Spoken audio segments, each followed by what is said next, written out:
All right, we're here today to talk about a weapon that a lot of people are sleeping on. This is Divine Punishment. Divine Punishment is one I've been sleeping on personally. So I want to talk about this weapon. We're going to go through and talk about the base statistics. We're going to talk about its unique ability as a ultimate weapon, and then we'll talk about how to mod it properly and where we would use this, who we would use it with, and what is the best use case for the weapon. And then I'll give you my final thoughts on the weapon in terms of its use in the game and whether I think it's a hit or a miss. So without further ado, let's go ahead and jump on in. First thing we're going to talk about is the actual base statistics of the weapon.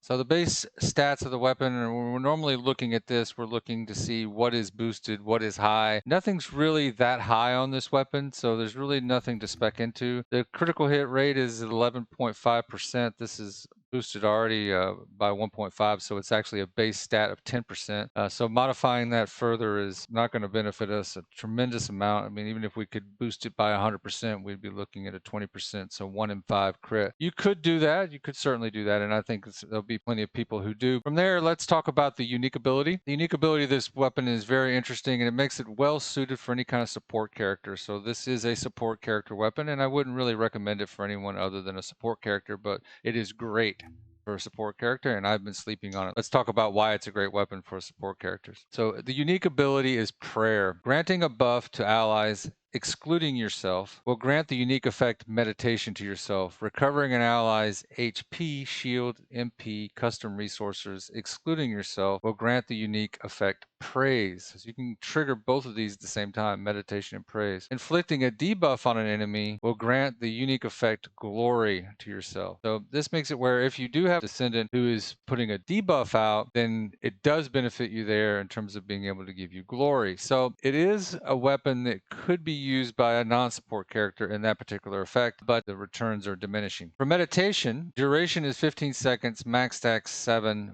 of defense at 10% and defense per stack of 10%. So we get 70% increase in defense by using this weapon as long as we are triggering meditation, which again, meditation was triggered by granting a buff. So if we're granting a buff to our friends, then we're going to get a 70% increase in defense, which is going to help us sustain ourselves a little bit better. In addition to that, we're triggering praise. For 15 seconds, we get max stacks of 12, which influences our cooldown by negative 2%. So we can trigger praise and get our cooldown going to stack 12 times.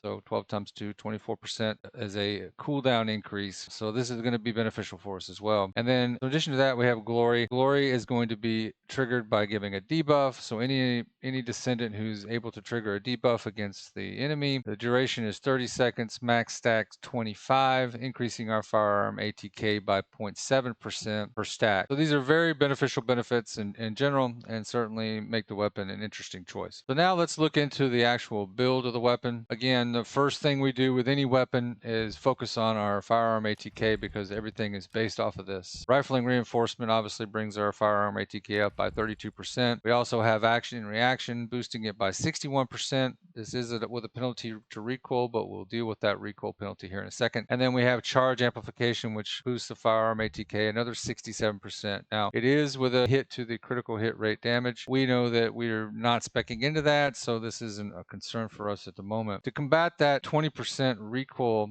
we are using vibration absorption, which brings the recoil down by 35% after that 20% penalty. So now we've got a 35% reduction. All right, we are using vibration absorption, which reduces our recoil by 45%. And with that 20% penalty that we had on the previous mod, now we've got a 25% reduction. So this is helpful for us as well. After that, we're expanding our weapon general rounds by 50%, and then a further expansion of 49% by using these two mods. So this is giving us a lot more ammo. In order to take advantage of that ammo, we are using fire rate up. This gives us a 25% boost in our fire rate, and so that we can spit out a lot more ammo very quickly and get a lot of benefit from that. In terms of reload, we are using Recycling Genius to give us a reload time modifier of 30%.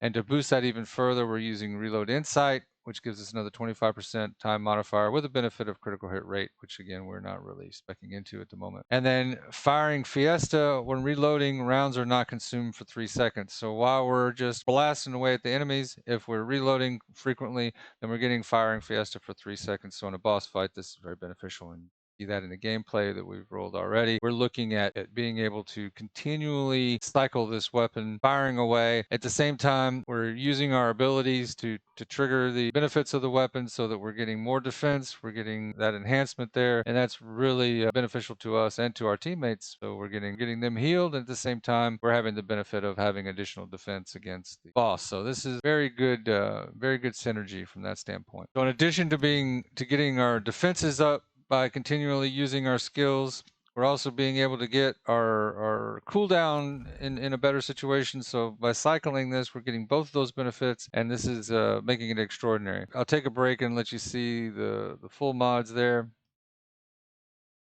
So let's dive into who is this weapon for. This weapon could be used for anyone. I don't feel it's the strongest choice for anyone in the game necessarily. Certainly if you have someone that's doing a debuff, Freyna for instance, or our new toxic friend Keelan, any of these could benefit from that last ability, Glory. But when it comes to meditation and praise, we're really talking about the descendants that can help us by buffing their allies. This is limited to Eugen, Ajax, Luna. So these are the characters that we'd want to use this weapon for primarily. Again, certainly you can take advantage of Glory and you can use it with any of the descendants that are giving a debuff, but I think this is a weaker use case when we're going to get cooldown, we're going to get increased defense when we're using meditation and praise. And so this is going to be beneficial to our support characters and certainly a weapon that we should have in their arsenal. Like any weapon, if we don't mod it properly, if we don't engage to get the most out of the weapon, then we're certainly not going to get the benefit of it, and it's not going to be an extraordinary weapon. I think it's a great weapon choice. I think it's something I've been sleeping on. So certainly get this in Eugen's hands. It'll be very beneficial for him. Get it in Ajax's hands. That's it's a little harder to trigger for Ajax, but certainly with Ajax it's going to be beneficial, and definitely with Luna. If you're running Luna as a support character, then this is a go-to weapon for Luna, certainly. So that's it for the build. If you've made it this far, thank you for watching. We are not currently a monetized channel, so any likes, subscribes, and comments are greatly appreciated. If you'd like to support us further, you can go on in the Nexon site, because we are a Nexon creator, and you can support us there by using this creator code. This will support us greatly, so thank you again for that. If you'd like to support us even further, you could go down below. It's one of the links below. You'll find the Humble Bundle link that will take you to some discounted games. That discount will be applied. We will get credit for the sale, but we don't affect the price of any of those games when you do that. Otherwise, thank you again for watching, and we will see you in the next one.